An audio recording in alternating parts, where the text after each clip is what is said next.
Olá, queridos irmãos. Hoje eu queria compartilhar com vocês sobre a mágoa, que é um sentimento que, queira ou não, quase todo mundo já teve ou tem ainda, né? Eu mesmo sou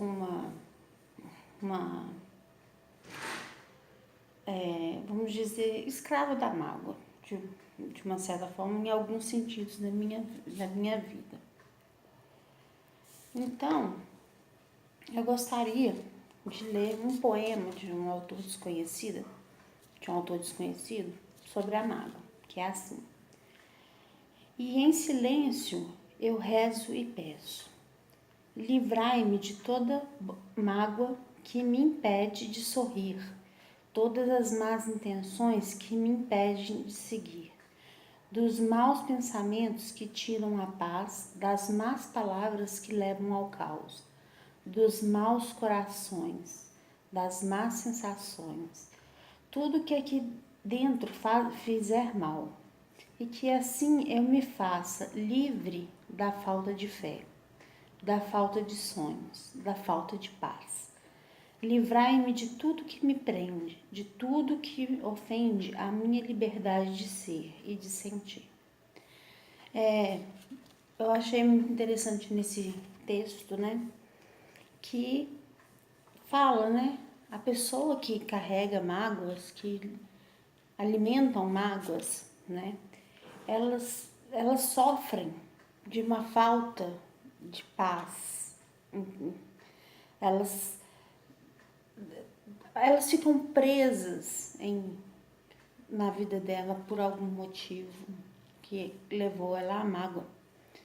Eu, particularmente, eu tenho algumas mágoas da minha juventude ainda, que até hoje eu ainda não consegui elaborar, né? Não consegui destrinchar e deixar.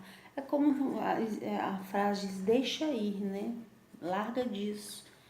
É uma coisa muito profunda que fere nosso coração o tempo todo. Ela também fala que a mágoa, essa pessoa fala que a mágoa, né, ofende a liberdade de ser e de sentir. Por quê? Porque, vamos supor, uma mágoa com uma pessoa que passou na vida da gente no passado. Essa pessoa, às vezes, causou tanto mal a essa pessoa que ela fica agarrada naquele sentimento de que a outra pessoa que possa aparecer na vida dela seja faça a mesma coisa que a magoou. A gente vive numa eterna sensação de repetição, né? Que vai acontecer novamente alguma coisa que vai nos magoar, né? E nisso eu tirei duas passagens bíblicas que falam sobre a mágoa. Uma é de Jó. Jó, todos nós sabemos que ele ficou ressentido com Deus, porque ele sempre foi fiel e no final das contas ele se sentiu desamparado por Deus, mas nem assim perdeu sua fé. Então vamos lá. É Jó 17, versículo 7. Pelo que já se escureceram de mágoa os meus olhos, e já todos os meus membros são como a sombra. Olha só como é poderoso o poder da mágoa. Escureceram os olhos de mágoa, ou seja, ele já não enxergava mais nada, entendeu? Por causa da mágoa que ele tinha, daquela sensação opressiva, constante, dia após dia na vida dele, né? E olha que ele, vamos dizer, ele tinha motivo para ter mágoas, porque realmente ele se sentiu abandonado por Deus. Mas ele sabia que Deus era justo, ele de forma alguma, né, deixou que aquilo ali afetasse a fé dele em Deus, né?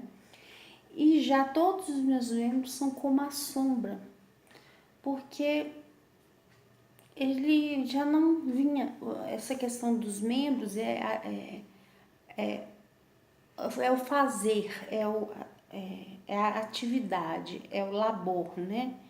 É concluir coisas. Ou seja, ele já não tinha vontade nem mesmo de levantar. Ele não tinha nem mesmo vontade de fazer alguma coisa a respeito daquilo ou tentar seguir a vida de novo por causa dessa mágoa. Em Salmo 6, versículo 7, Davi diz: já os meus olhos estão consumidos pela mágoa e têm se envelhecido por causa de todos os meus inimigos. Ele fala dessa mágoa porque ele serviu Saul, né? Ele serviu Saul até o último dia, até mesmo mediante a morte de Saul, ele ainda planteou a morte de Saul. E ele fala novamente dos olhos, que os seus olhos estão consumidos pela mágoa. Ou seja, quem está magoado, ele não consegue ver lá na frente, ele não consegue enxergar o que está por vir. Não tem esperança de olhar para frente. Tanto em Jó quanto em Salmos fala sobre os olhos. Então a gente pode compreender através dessa palavra que a mágoa, ela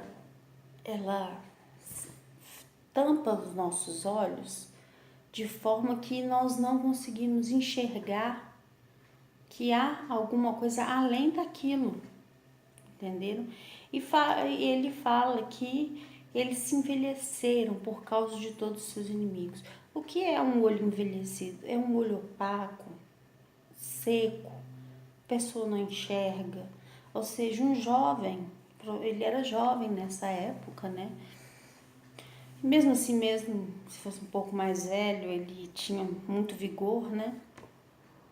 Os olhos dele se envelheceram.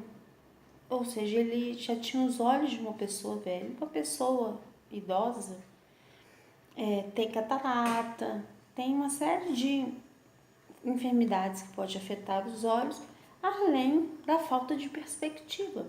Uma pessoa de 80 anos, por exemplo, meu pai tem 82 anos, vai fazer 83. Ele está passando por um momento de falta de perspectiva, porque ano que vem ele não sabe o que vai ser. Ele não sabe do amanhã. Ele não enxerga, ele não consegue enxergar.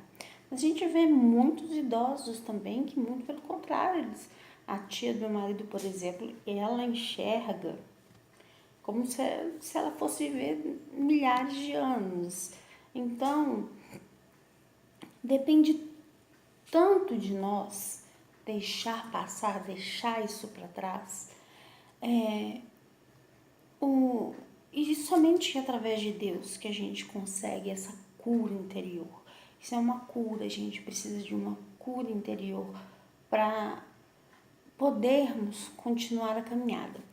Tem uma história muito interessante, né? Eu não sei se ela é verídica, mas eu quando eu estudei enfermagem na Federal, eu tive aula de psicologia e estudei Freud. E Freud, ele estudou muito psicanálise, né? Que é o estudo do consciente, ele chama de pré-consciente, que é o subconsciente, e o inconsciente. E ele tinha uma paciente que logo que o pai dela faleceu, ela não conseguia andar mais. Esse é um dos casos. Aí Freud foi fazendo uma análise. Aliás, mentira, ela ficou manca de uma perna. Só que ela era morfologicamente, fisiologicamente perfeita. Não tinha porquê ela ter aquela enfermidade. Então, Freud foi fazendo uma análise e ele na análise da vida da moça, descobriu que o pai dela veterano de guerra, e ele tinha uma perna amputada. E ela que fazia o curativo, ele colocava todo dia a perna amputada no joelho dela para ela fazer o curativo. Então, quando ela, durante as sessões, quando ela descobriu a razão do seu mal, ela voltou a andar, porque o psicológico dela tinha travado completamente, né? Ela se sentia culpada por não ter dado toda a atenção que o pai dela merecesse, apesar de provavelmente dar. E tem um outro caso de uma moça que descobriu, isso foi através de hipnose que ele fez, uma moça que descobriu que ela tinha uma irmã e era casada.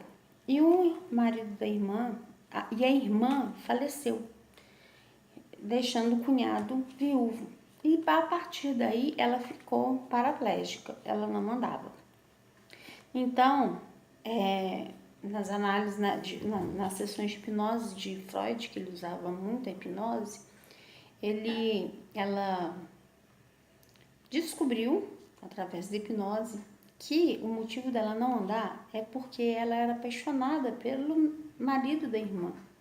E quando a irmã faleceu, ela se sentiu culpada e não conseguiu andar mais. Por quê? Porque ela não conseguia dar o passo à frente, porque ela gostava do cunhado.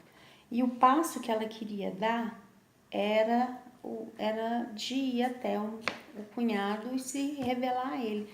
Mas só que a culpa dela paralisou ela, deixou ela paraplégica.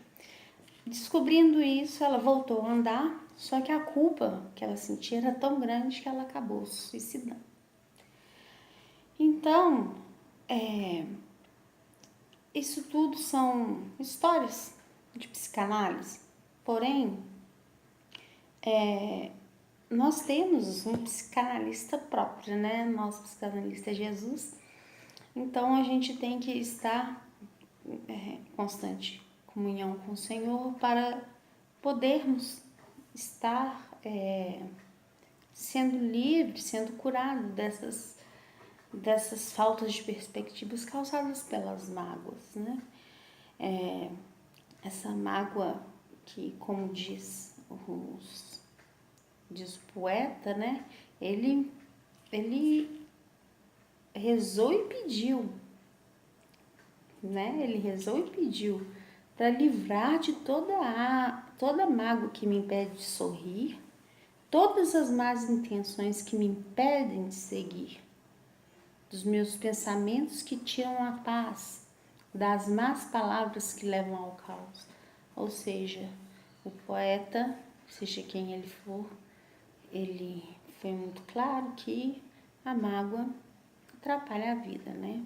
Nos transforma e nos impede de prosseguir, porque coloca no nosso coração um sentimento de incapacidade ou de medo do que possa vir.